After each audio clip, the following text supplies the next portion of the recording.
Now, when we turn 100 years, we formulated a restitution statement, and in it, in a nutshell, we simply said, we're committed to restitution. And I use a few C's to say what we mean with restitution.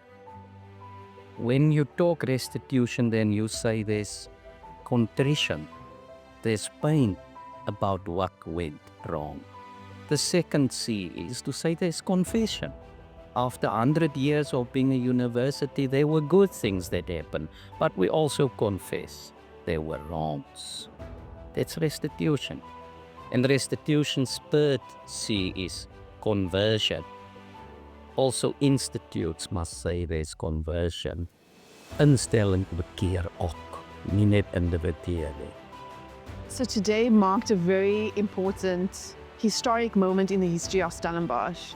And I think for us as the university staff, it is an opportunity to make meaning of the university's restitution statement. It is not just an abstract understanding of the restitution statement, but it is a tangible way of honoring a life that was, a future that was erased by the apartheid regime.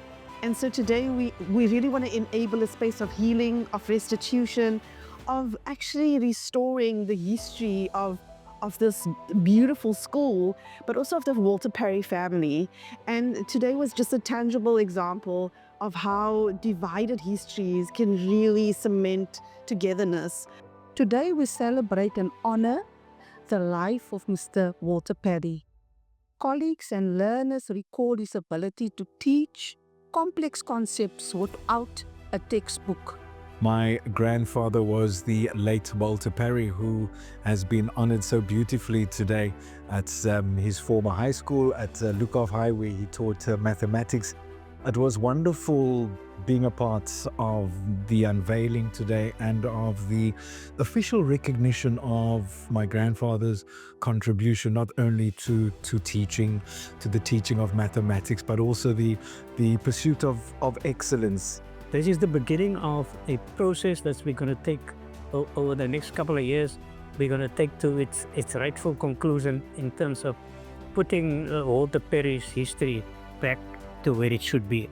But also the connect between the intangible heritage, the intellect, and the cultural contribution of this great man, Walter Parry, in the building where he taught and where he inspired so many people during his time, but also today in this event. The installation that was put up there today, it's going to be there forever. And whoever's going to come to visit this building or is going to make use of the building will be able to see, because it's all there.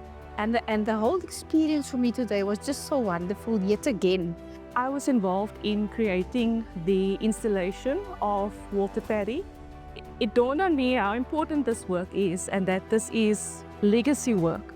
Events like this bring people together where we celebrate people who stood out in our community, but it's also a time to reflect and to think forward. I believe that we must not just stay in the past, we need to ask how does it impact lives for the future, and hence my talk today about our big struggle with mathematics education in our schools, where we need to really drive the whole notion of our learners taking pure mathematics more, supporting them, but the biggest of all, parents and the community to stand together to drive the science and math agenda.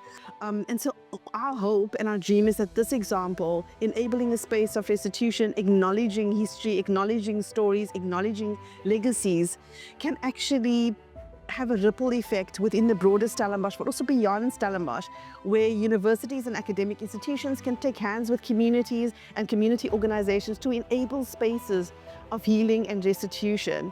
And I think the university has done an amazing work to open up a space to recognize its role in apartheid, but also to be obligated and have an ethical, moral responsibility to the town in which it's located.